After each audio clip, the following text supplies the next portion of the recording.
1968 e é assim, o outono chegou, mas o verão não foi embora.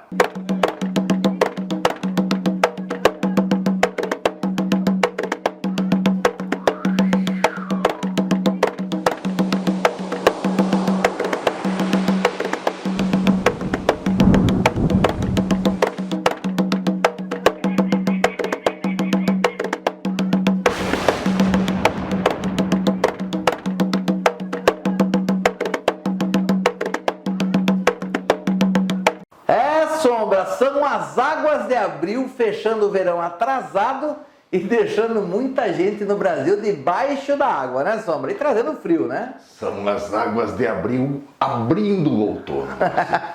Olha, velho, Pernambuco, Rio de Janeiro, São Paulo, ô semana pra chover. Mas tudo bem, vamos pedir que os nossos pais e mães orixás abençoem a todos que estão passando por situações difíceis com relação a tudo isso. Mas é o ano de Ogum, Ogum está trabalhando, Sombra. Vamos pedir sempre orando e vigiando para nos manter livres de todo tipo de provação que virá para muita gente durante esse ano. Abrindo os nossos caminhos e protegendo. Que assim seja, que Pai Ogum nos abençoe, nos proteja e nos valha.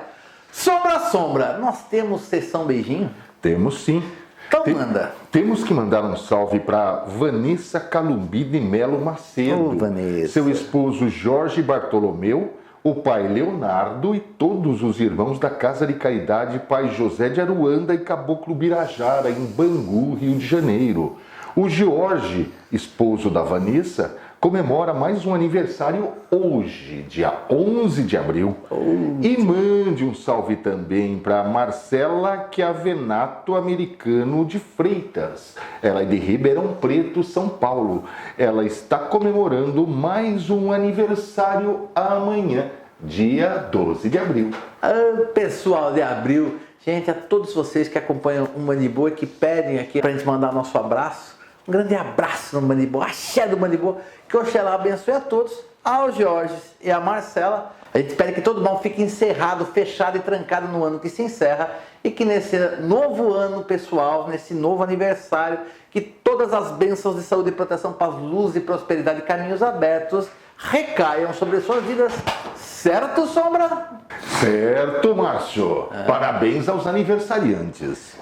Ô cidadão, eu quero saber você, por que você ainda não mandou o seu vídeo do meu milagre na Umbanda? Se é para reclamar, você reclama, você fala mal, mas você é incapaz de falar a bênção, a graça e o milagre que a Umbanda trouxe para você. E eu estou esperando o seu vídeo de até 1 minuto, feito com o celular mesmo, na posição horizontal, pode ser por selfie, pode pedir para alguém gravar para você. Veja o lugar para ter bastante luz e o som ficar bem bacana. E você manda em 1 minuto uma grande transformação positiva, uma bênção e um milagre que a Umbanda provocou na sua vida. Olha quantos vídeos maravilhosos já recebemos. Eu gostaria que o seu vídeo também fizesse parte deste acervo Umbandiboa. Você contar o seu milagre na Umbanda. Certo, Sombra? O pessoal parece que tá com medo, Márcio. E manda para onde, Sombra? Manda para este WhatsApp. 15 98119 1061. Perfeitamente, Sombra! Antes que os nossos cronometristas de plantão postem quando começa a primeira pergunta, vamos diretamente para a pergunta de número 1. Por que não temos o que sonhamos? Mesmo quando não falo para ninguém o que eu quero, logo vejo meu sonho sendo realizado por outra pessoa.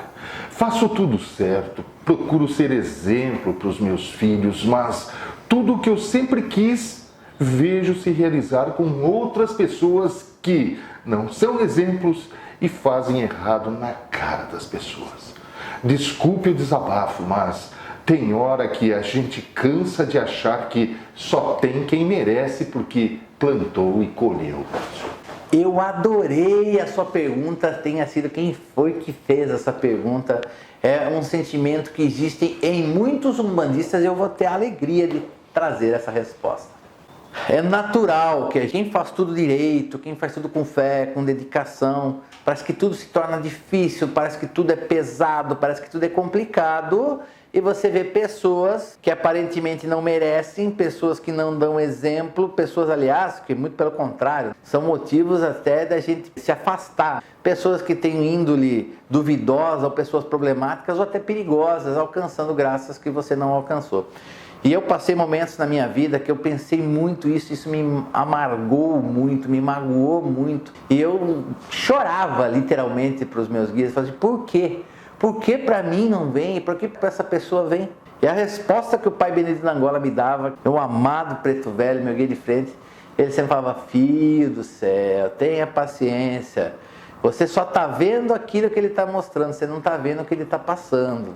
Então não faça juízo pelo aquilo que você vê.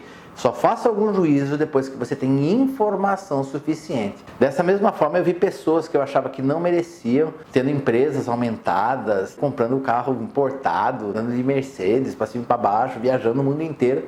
E eu naquela labuta, naquela dureza, que minha vida parecia que não prosperava. E o tempo mostrou que não foi um caso, ou dois, ou três. A gente sempre fica chateado quando a gente vê alguém que a gente crê não merecer alcançar alguma coisa. Que o tempo, ele é sábio e com o tempo ele mostra pessoas que cresceram muito rápido, que foram presas, que estão com problemas na Receita Federal, na Polícia Federal, pessoas que têm tudo, mas não têm saúde, pessoas que têm tudo, mas não conseguem ter filhos e não conseguem nem sequer adotar, até pelo histórico de vida que a pessoa tem. Às vezes é dado tudo para a pessoa, mas aquilo que ela mais quer, ela não consegue. E nós, dentro de uma limitação, dentro de uma dificuldade, tudo nos é outorgado e na hora certa a vitória está garantida para cada um de nós. Eu sei, meu filho, parece que seu sonho está difícil, mas não deixe de vibrar positivo, não deixe de se imaginar com o seu sonho cumprido todos os dias. Para você ter uma ideia, hoje eu mentalizo um Band de Boa já com muitos funcionários, eu imagino um Band de Boa com classes enormes, eu imagino um Band de Boa uma obra muito grande, eu dando aula em salas de aula gigantes. Eu já imagino isso, eu vejo, eu vivo, eu sinto isso no meu osso, na minha carne, porque é assim que eu estou construindo o meu futuro, estou fazendo um trabalho o máximo, dou o melhor de mim hoje, projeto isso na minha cabeça como se eu já estivesse vivendo isso e o sonho se concretiza. Esse aprendizado de transformar um pensamento e um sonho em realidade é uma coisa que demora, mas você não pode desistir e nem deixar a fé e a vibração esmorecer. Porque às vezes o seu sonho está se construindo, está se moldando, está se tornando, e daí acontece uma coisa, você vê uma pessoa, por exemplo, que não merece alcançar uma graça, aquela sua energia, sua vibração cai, porque você fica magoado, chateado, fica amargo, e todo aquele sonho que está se construindo vira cinzas tudo de novo. Então eu falo, meu filho, não desista, mantenha a sua fé e seu equilíbrio. Eu tenho certeza que apesar das dificuldades, está difícil alcançar o seu sonho, mas não está te faltando nada, é o que eu sinto no meu coração.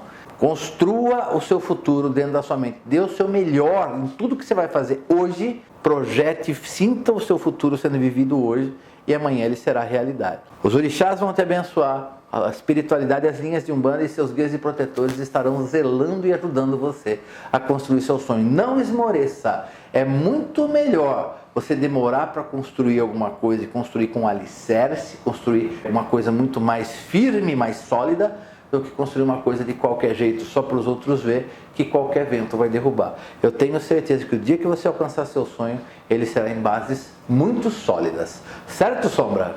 Corretíssimo, Márcio. O interessante é que a maior parte desses sonhos são todos materiais, né, Márcio? Sim, ninguém pensa no espiritual, mas faz parte da provação terrena, né, Sombra? É por isso que eu compreendo, eu não critico as pessoas. Porque eu entendo que a vida terrena ela não é fácil. E você entender que a pessoa mais rica é aquela que consegue viver com menos, essa é a pessoa mais rica. Que para ser feliz ela precisa de pouco. Quando a pessoa entende a verdade dessa sentença, a vida dela melhora assim 1000% em 5 segundos. Mas tudo no aprendizado de cada um. Sombra, vamos diretamente para a pergunta de número 2. Sou médium há 12 anos, trabalho com meus guias e sou muito grato a toda a espiritualidade por isso. Contudo, às vezes pego muita carga fora dos dias de trabalho e fico bem baleado, com tonturas, visão turva, enjoos. Faço firmezas, banhos de descarrego, mas já tive a curiosidade até de aferir a pressão, glicose, para ver se é algo físico e da tudo normal graças ao Oxalá. Já ouvi falar em autopasse e gostaria de saber se seria válido o autopasse nestes casos. Ou então, o que eu posso fazer? Bacana, vamos à sua resposta. O que mais me chama a atenção, eu não sei apenas se você esqueceu de relatar, mas que você fala que você toma banho com ervas, mas eu acho que tem horas que nós precisamos primeiro tomar um banho de sal grosso para descarregar do pescoço para baixo e imediatamente na sequência tomar um banho de ervas. O sal grosso dissolve aquela energia e depois o banho de ervas recarrega uma energia boa e positiva. Então assim, o sal já seria um caminho que eu já recomendaria a qualquer um. Você citou o autopasse. Não é uma coisa que um sacerdote deva recomendar, mas cada caso é um caso único e específico. E já aconteceu, quando eu falo já aconteceu, porque foi uma coisa 2 vezes na minha vida. Não era semana de trabalho no terreiro e eu estava me sentindo muito mal, muito carregado. Eu fui no quintal, pedi licença, fiz umas orações, firmei minhas velas e dei passagem para o meu Exu. Uma vez foi um Exu e outra vez foi meu caboclo. Passar para me descarregar. Daí eles vieram, me descarregaram, retiraram tudo e eu me senti melhor. Agora, eu acho que isso não deve ser uma conduta padrão. Para toda semana você fazer isso entre os trabalhos espirituais. Eu acho que você deve sim, em primeiro lugar, trabalhar com sal quando se sentir mal. Mas eu acho que a grande sacada aí para você é uma proteção que te impeça de absorver com tanta facilidade essas energias. E o que eu recomendo nessas horas é que você consagre uma guia para algum, ou peça para cruzar no terreiro, uma guia fininha, que você possa carregar no pescoço, no bolso, uma coisa que não chame atenção, ou que você use alguma coisa vermelha na roupa, pode ser uma fitinha vermelha, qualquer coisa vermelha, devidamente consagrado e cruzado para algum, porque Ogum já tem uma força de proteção e o vermelho quebra a intenção contrária e negativa. Essa é uma das potencialidades da cor vermelha, de quebrar. É por isso que fala, até criança começa a ter muito problema, põe alguma coisinha vermelha. O carro, quando você compra um carro novo, amarrar uma fitinha vermelha. Por quê? Para tirar o quebrante, para tirar o olho gordo, para tirar a intenção negativa contrária. Eu acho que se você se proteger antes de sair de casa, quem sabe você absorva menos. E lembra que uma guia, se ela estiver devidamente consagrada, você pode pôr no bolso. Agora, se você quiser usar alguma coisa vermelha, aí ela tem que ficar à vista das pessoas. Tem gente que usa um lenço vermelho e toda hora tira do bolso um lenço vermelho. Eu já vi gente que usa pulseira de relógio vermelha, por exemplo. Destoa, chama atenção, mas ajuda a quebrar. Eu já vi gente que coloca ponteirinha vermelha em gola de camisa.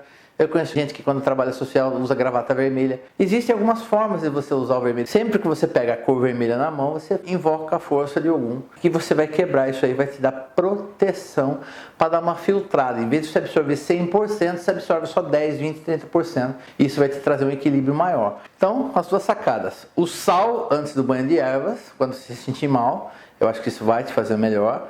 E usar o vermelho. Caso tudo isso não funcione, aí sim, está muito pesado, muito difícil, aí sim, você vai na sua casa, no seu quintal, firma as suas velas direitinho e pede licença para os seus guias e protetores e se coloca à disposição para o seu guia e protetor ou o seu protetor que queira incorporar para te descarregar. Mas não torne isso um padrão, não é recomendado ficar fazendo isso sempre. Tudo tem exceção, mas não deve virar padrão. Certo, Sombra? Certo. Tem gente que é super esponja mesmo. Nossa. Sim. Eu, eventualmente, até inclusive na semana passada, eu até comentei com você que foi uma semana extremamente pesada. Teve um dia que me deu uma dor de cabeça e eu não sou de ter dor de cabeça. Eu falei, 2 palitos. Fui lá, preparei um banho de sal, preparei um banho com a levante. Fui, tomei o sal do pescoço para baixo, joguei o levante, que do meu pai chegou no alto da minha cabeça. Gente, é que nem tirar com a mão. Fizer um banho com a fé também dirigida, eu acho que só o banho já vai resolver. Mas, Sombra, vamos para a pergunta de número 3. Uma youtuber, em um de seus vídeos, falou sobre o lado sombrio de Exu e Pombagira, basicamente dizendo ser contra a beatificação dessas entidades, pois conheceu diversas histórias de vidas destruídas, inclusive a dela própria, pelas mesmas. Citou também os pontos cantados de raiz, feitos pelas entidades que dizem sempre algo como: ele matou o pai, matou a mãe, matou 7 maridos, alertando as pessoas para o cuidado ao lidar com os Exus, pois eles não são como a maioria dos canais aqui do YouTube querem nos fazer crer. O que você poderia nos dizer sobre essa afirmação? Pois acredito que muitos que viram o vídeo estão com as mesmas dúvidas, Márcio. Eu vou ter a alegria de fazer as minhas considerações sobre essa história e te dar a sua resposta. Eu assisti o vídeo e Márcio, fiquei extremamente chateado, até revoltado em alguns pontos. E ainda pensei assim, poxa, a gente trabalha tanto para desmistificar a coisa toda. E vem a pessoa falando a opinião dela. Eu não posso criticá-la por emanar a opinião dela, não é esse o problema, o YouTube é livre. Mas o problema é que tem muita gente que vai ver aquilo e vai considerar uma coisa errada. Ela cita que eu tive muito problema, ela inclusive fala que tem pombagira de frente. Enfim, a verdade é uma só. Minha mãe sempre falava uma coisa quando era pequena e essa é a verdade. Quem sai de casa procurando alguma coisa específica sempre vai encontrar. Quem sai para encontrar bênção, encontra bênção. Quem vai para encontrar encrenca, encontra encrenca. Quem sai de casa para encontrar coisa errada, encontra coisa errada. Aí é a pergunta que eu faço. Quando você vai para um terreiro de Umbanda, você vai procurando o quê? Ela fala assim, que Exu é muito controverso. Ela está se baseando no quê? Nos itãs, nas lendas que existem sobre Exu, que existem lendas muito pesadas sobre Exu. Mas também existem muitas lendas pesadas contra Ogum, contra Xangô, algumas passagens feias de Oxalá. E se eu for me basear somente pelos itãs, eu fico louco. Eu tenho que me conectar com aquilo que é de positividade. Para o africano, o itã era uma forma de você explicar e ensinar alguma coisa para as gerações vindouras. Não é que aquilo era puramente verdade, é como se fosse uma historinha para contar. Que nem a história da Chapeuzinho Vermelho. A gente conta para as crianças por quê? Além de ser uma história para entreter, para falar que uma criança não deve ficar andando sozinha em lugares escuros, em lugares ermos, como um bosque, uma floresta. Essa que é a ideia da história do Chapeuzinho Vermelho. E os itãs tinham a história de sempre ter uma informação dentro das lendas. Inclusive tem uma guerra, uma briga muito feia entre Oxalá e Exu, que explica por que Oxalá era branco inteiro. Então tem coisas que são engraçadas, tem coisas que são lindas e tem coisas que são terríveis nas lendas. E isso faz com que muita gente tenha ideia errada de orixá. Mas não, para o africano, o orixá ele só transmite virtude, bênção, milagre e coisa boa. Não adianta você falar, mas por que o filho de Xangô trai? O filho de Xangô só trai se estiver em desequilíbrio com a força de Xangô.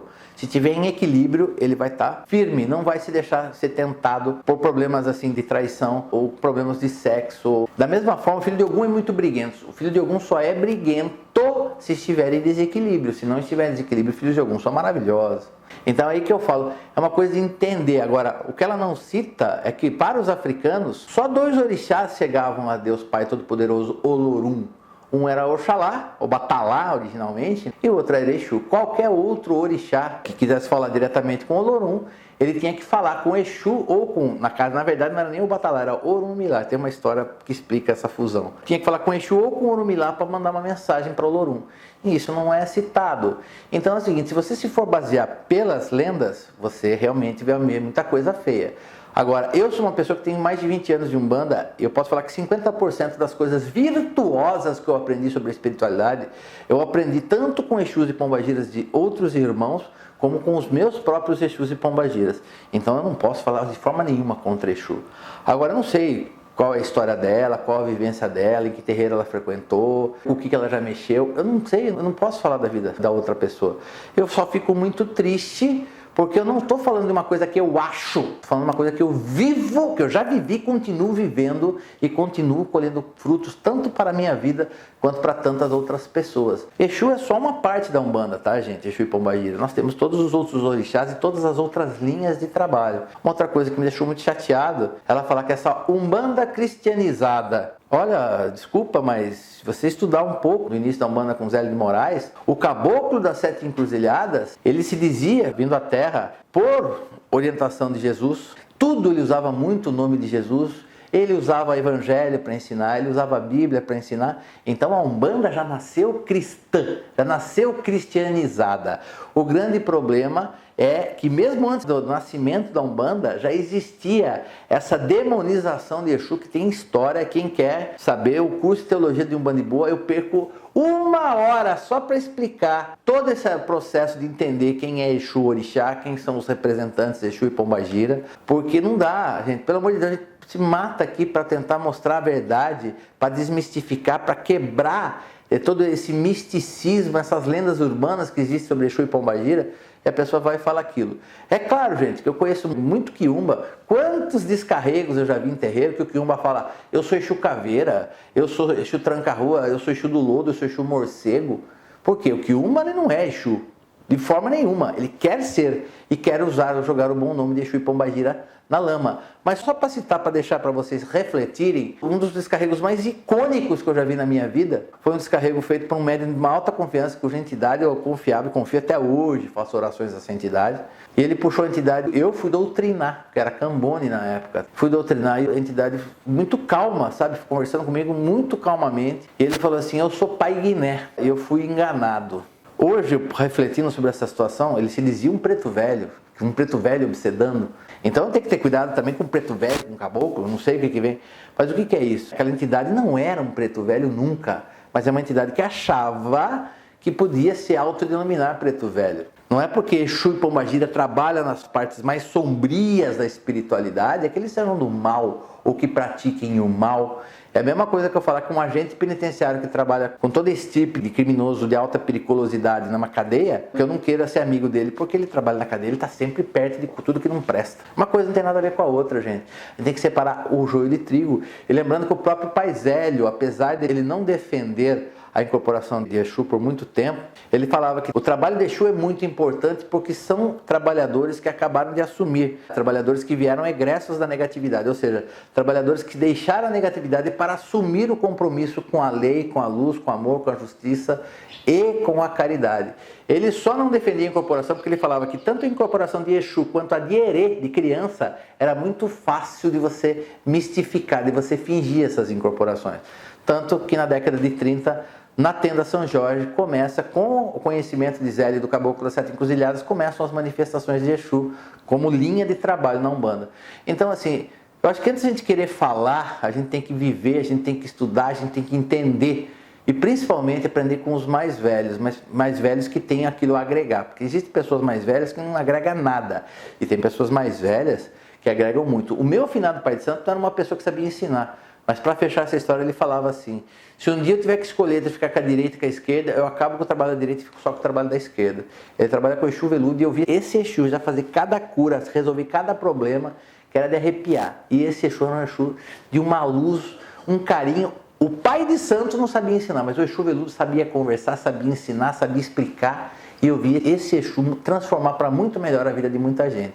Cada um com a sua experiência. Se ela teve uma experiência negativa, eu sinto. Mas não é só por uma experiência negativa que você deve generalizar toda a história. Precisaria entender o processo que ela viveu. E também não sei com que intenção ela coloca esses vídeos no YouTube. Para abrir os olhos de quem? Os meus olhos não vai abrir, você vai me deixar só chateado, porque eu só vivo com Exu em plena luz, em plena graça. Foram muito firmes comigo, mas fizeram isso para que me tornasse uma pessoa melhor. Fica aqui as minhas considerações, fico muito consternado, mas respeito, lembrando que nós somos um país de livre expressão, cada um tem o direito de falar o que quer, eu só peço a vocês. E mesmo aqui no Mande Boa, tudo que o Márcio fala, você tem que ter filtro. Ah, por que o Márcio falou isso? De onde ele tirou isso? Isso é importante, por isso que eu sempre gosto de fundamentar tudo aquilo que eu transfiro aqui no Mande Boa. Porque tem muita pessoa que está falando coisa aí no YouTube, mas não tem embasamento, não tem fundamento, não explica de onde ele tirou, onde ele encontrou, como que ele aprendeu. Ninguém explica nada. Então, assim, tenha um filtro quando vocês vão estudar sobre a espiritualidade na internet e no YouTube. Tenha um filtro. O que aquecer o seu coração, se sentir que é uma coisa de vibração positiva, traga para dentro da sua vida. O que não prestar, assim o Exu me ensinou uma vez. E o que não prestar, entra por um ouvido e sai pelo outro. Certo, Sombra? Certo. É um absurdo, né, Márcio?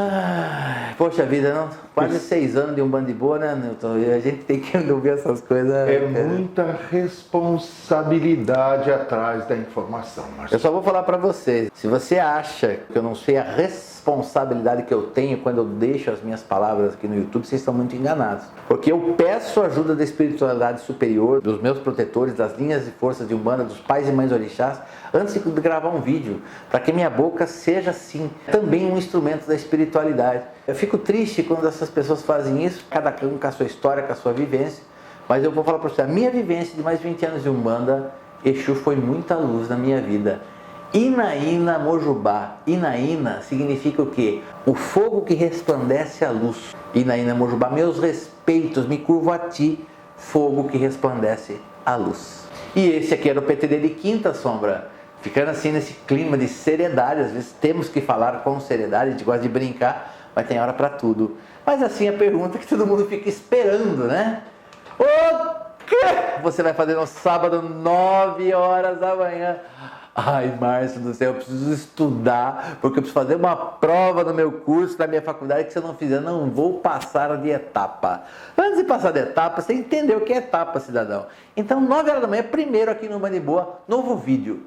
Etapas da evolução, tanto na vida quanto na Umbanda. Eu passei por muitas etapas para chegar aqui, para ser esse apresentador que vos fala.